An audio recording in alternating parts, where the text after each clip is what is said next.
All right, we're rolling. Good to see you, Let's sir. go. Here we go.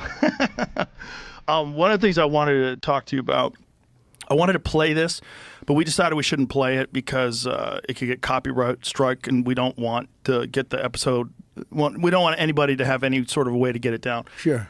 But it was the episode of you when you were on The View, and I think it was 2015 or 2006, like when you were running for president. Right. And you got introduced as our friend Donald Trump. That's right. Whoopi Goldberg gives you a big hug and a kiss. Joy Behar gives you a big hug. Barbara Walters gives you a big hug. They all loved you. They were all talking about how you're you might be conservative in your financial positions, but you're very liberal socially. They were talking about you in such a favorable light. The audience was cheering. And then you actually started winning in the polls, and then the machine started working towards you. Yeah. But there's probably no one in history that I've ever seen that's been attacked the way you've been attacked, and the way they've done it, so coordinated and systematically. And when you see those same people in the past, very favorable to you, like Oprah, when you were on Oprah's show, very. She was encouraging you to Last be president. week I did one of her last shows, I think maybe Thursday or Friday. That was a big deal, being on Oprah's show, the last one. And I was like one of the last shows in that final week. And I said, boy, we've come a long way since that. What was it like? Well, the concept, it was really like two different lives. You know, I had a very wonderful life, but I wanted to do this. The Apprentice was still going very strong. We had 12 seasons, and we had actually 14 seasons, 12 years over. They had a couple of them. Well, they canceled The Apprentice when you were running for president, correct?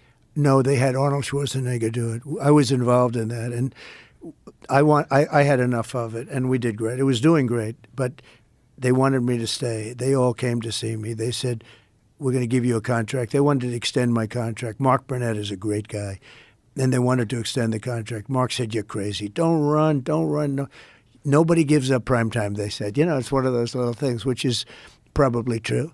Nobody gives up prime time, though, for being president? For running against 20 some odd people, you know. It turned out to be 18 professional people, you know, mostly politicians. They said, who would do this? I mean, it's a long shot. Actually, the heads of NBC came over, the Paul Telegny, all the top people came over to see me, try and talk me out of it, because they wanted to have me extend. The Apprentice was doing well. So it was 14 seasons. It was 12 years. We had 2 seasons where we had a double, which rarely happens. It was just a hot show. And I said, you know, I want to do this. What happened is previously, like 3 years, 4 years before that, they did a poll. They had Mitt Romney, and somehow they put me in a poll, and I blew everybody away. I blew him away, which isn't that hard, frankly, but I blew everybody away. And I said, that's interesting, because I never really gave it that much real thought. I thought about it, but never real thought. But I saw these polls were very good. And so I was thinking about doing it then, but I had a contract with The Apprentice. Plus, I was building 2 big buildings at the time, and I wanted to make sure they got finished up properly. And it was one of those things. The kids were just sort of getting involved. They're very capable kids, but they were getting involved early on. So I did that. I got them done. I had some very good successes. And I came on, and then I thought about it for the next one after the Romney disaster. And I ran, and I won against Hillary. It was quite an experience, but it was a different life, because you're right, The View. I was on The View many, many times, and they loved me. Just the way people would talk. I mean, even if people had criticisms about you, people that didn't like you, there was always feuds and stuff like that. But the reality was the thing turned on you when they found out that you were going to be president. It was very coordinated. And some people are catching on to that now. There's a lot of people that were longtime Democrats like Elon and Bill Ackman and all these different, very intelligent people. And they support me now. Bill Ackman supports me. He's been very supportive, too. This is what I wanted to ask you. What was it like when you actually got in? Because nobody really can prepare you for that. When you're running for president, you don't really know what it's going to be like when you actually get into office. What did you think it was going to be like? In office, or when I decided to run? So no, when you got in. When I was in. So when I was in and won and was in the White House, essentially. Yes. Well, first of all, it was very surreal. I would imagine. It's very interesting. When I got shot, it wasn't surreal. That should have been surreal. When I was laying on the ground, I knew exactly what was going on. I knew exactly where I was hit. They were saying you were hit all over the place because there was so much blood from the ear. You would know that better than anyone. When they get the ear torn up, ears bleed a lot. They bleed. Anyway, so and I was thinking the other day, when that happened, I really knew where I was. I knew exactly what happened. I said I wasn't hit anywhere else. With the presidency, it was a very surreal experience. Okay, Like, what's day one like? So, you win. Yeah. You get inaugurated. Holy shit! I'm the president. Yeah, that's what happened. So I'm driving down Pennsylvania Avenue. I just built a building on Pennsylvania. You know, the hotel, the old post office. It was. We called it Trump National Hotel, and we sold it to the Waldorf Astoria, and it was a wonderful thing. But I'm driving down. I'm passing the hotel. You've never seen so many motorcycles, police, military. You know, it was a major thing. I got off. Really, the first time I used Air Force One, landed, and we're coming down, and it was very beautiful. I mean, it was incredible. And we're going down Pennsylvania Avenue in the opposite direction. You know, normally you're used to going one way, and all of a sudden you're going the other way. The street was loaded up, and I wanted to go out, and I wanted to wave to everybody, but that wasn't smart. You know, the kid's a little bit dangerous, right? I mean, when you watch like Kennedy and some others, right? But I really felt, I don't know, the love was so crazy. And so I did get out of the car for a brief, you know, just for a very short walk. I thought it was very important to do. And Melania got out with her beautiful dress on that became sort of a staple. It was, people loved it. And Barron, and we're walking down the street. But where it really got amazing, we get to the White House, and now it's a little bit before dark, beautiful. And we went up to the president's quarters. They call them the presidential quarters. And I'm standing in this beautiful hallway. You know, it's funny. Nobody ever talks about the White House as being beautiful inside. You know, you think it's going to be, everything's going to be all metal doors and stuff. It's not. It's so beautiful. I made my money largely on luxury. The hallway is like 25 feet wide. The ceiling heights are, you know, it's so beautiful. But I was standing there, and I said to the guys, I want to see the Lincoln bedroom. I had never seen the Lincoln bedroom. I'd heard about the Lincoln bedroom. And I was standing with my wife. I said, do you believe it? This is the Lincoln bedroom. I mean, it was like, it was amazing. Because it's, look, if you love the country, but here you are, the Lincoln bedroom. And the bed, you know, he was very tall. He was 6'6", which then would be like Barron. Right. It would be like Barron Trump. He's 6'9", but 6'6". He was very tall. Then on top of that, he wore. There it is. He wore that. Yeah, there it is. It's a long bed, elongated bed, and because people were shorter than you see. Some of the chairs are very, very low to the ground, actually, but he had the long bed, and they had. You had the Gettysburg Address right on that, right under that. You can't see it here, but right there, the original version of the Gettysburg Address. And this is the original. And I'm looking, and I just looked around. I said, do you believe this? Because I was never a politician. First of all, even if you were a politician, but I was never a politician. I sort of just started, right? Right. And all of a sudden, I'm standing in the White House. And it was very, very surreal. That room was so beautiful to me, much more beautiful than it actually is. You know, to me, when I looked at the bed, and the bed you could see it was a little bit longer, had to be a little bit longer. He lost his son, and they suffered, the two of them suffered from melancholia. They didn't call it depression. They called it melancholia, and they suffered from it. He was a very depressed guy, and she was a very depressed woman, more so than him.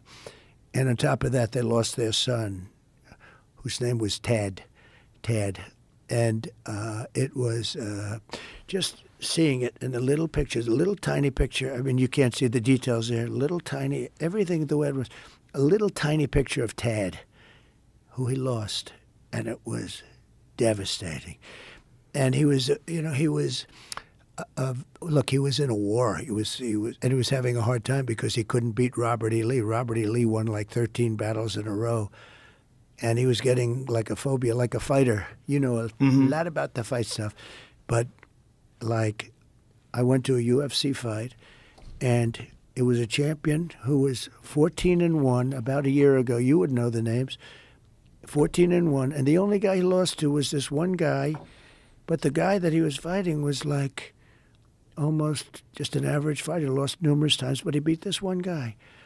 So I said, okay. I really don't know who you're talking about. I'm trying to. I will figure it out. Okay. But about a year ago. But the point is that he lost. He wasn't nearly the fighter as the one, but the one who was not nearly the fighter had beaten. He's the only guy that beat the champ like 5 years before. And I said, I'll take the guy that won the other fight. And that's what happened. He beat him a second time. Sometimes Lincoln, psychological advantages. Yeah, what is this crazy thing? Lincoln had I don't know, I've never read this. I heard it from people in the White House who really understand what was going on with the whole life of the White House.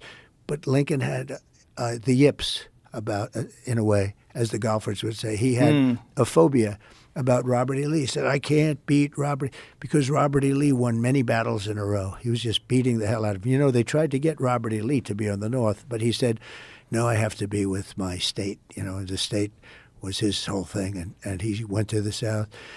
And he was, I've had generals tell me, we have some great generals, the real generals, not the ones you see on television, the ones that beat ISIS with me. We defeated ISIS in record time. It was supposed to take years, and we did it in a matter of weeks.